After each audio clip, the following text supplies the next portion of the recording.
అని వీడియో అయితే లాస్ట్ వరకు చూడండి. అలాగే మన ఇన్స్టాగ్రామ్ ఛానల్ అయితే ఫాలో అవ్వండి. ఈరోజు బర్నీ గారు ఎలిమినేషన్ దగ్గర రామగారి దగ్గర నిల్చున్నప్పుడు నిజంగా ఒక తండ్రి కూతురులో ఎంతైతే బాండింగ్తో ఉంటారో, అలాగే ఒక అన్న చెల్లెలు ఎంతైతే ఒరిజినల్గా బాండింగ్ అంత వాళ్ళ మధ్య ఎంత ప్రేమ ఎలా ఉంటుందో అంతకంటే ఎక్కువగా బర్నీ గారి విషయంలో తనుజ గారు కానీ దివ్య గారు కానీ అంత ఎమోషనల్ అయ్యారు. నిజంగా అంటే బర్నీ గారు ఎందుకైనా ఆ బాండింగ్ నుంచి బయటకు రాలేకపోయారు, ఎవరికి ఏం చెప్పలేకపోతున్నారు అనిపించింది అనమాట ఫస్ట్ టైము.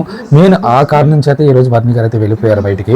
ఆ బాండింగ్లో విరిగిపోయి ఎవరికి ఏం చెప్పాలో తెలియక అంత ప్రేమను వాళ్ళు చూపిస్తే ఈయన ఇంకేం చెప్తాడు.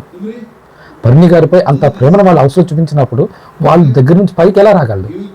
స్టేజ్ మీదకి వచ్చి తనుజ అనగానే తనుజ నాట్ క్రయింగ్ అంటే అక్కడ తనుజ ఎమోషనల్ అయిన విధానం తన తండ్రి గురించి ఎంతైతే ఫీల్ అవుతుందో సేమ్ అంతకంటే ఎక్కువ ఫీల్ అయిన తప్ప తక్కువగా వీళ్ళు. అందుకే పదే పదే నాన్న నాన్న నాన్న నాన్న నార్మల్గా కాదు, అందుకే అంతలా ఓన్ చేసుకుంది, అంత ఎమోషనల్ అయింది దివ్య. కానీ దివ్య ఓన్ బ్రదర్గా తనకిచ్చిన ఆ బర్నీ గారికి చూసుకుంటున్న కేరు, అలాగే ఆ ఏవీలోనూ తనుజ దివ్య ఇద్దరు తన భుజాలపై తలపెట్టుకొని చూపించిన విధానం నిజంగా ఏవి చూసిన ప్రేక్షకులు ప్రతి ఒక్కరికి, అలాగే బర్నీ గారు వెళ్ళిపోతూ ఉంటే తనుజతో దివ్యతో మాట్లాడిన మాటలకి ప్రతి ఒక్కరు ఎమోషనల్ అయ్యి ఉంటారు. క్రయింగ్ కన్ఫర్మ్గా ఏడ్చుంటారు. అది మీరు కామెంట్ సెక్షన్లో తెలియచేయండి. Thank you.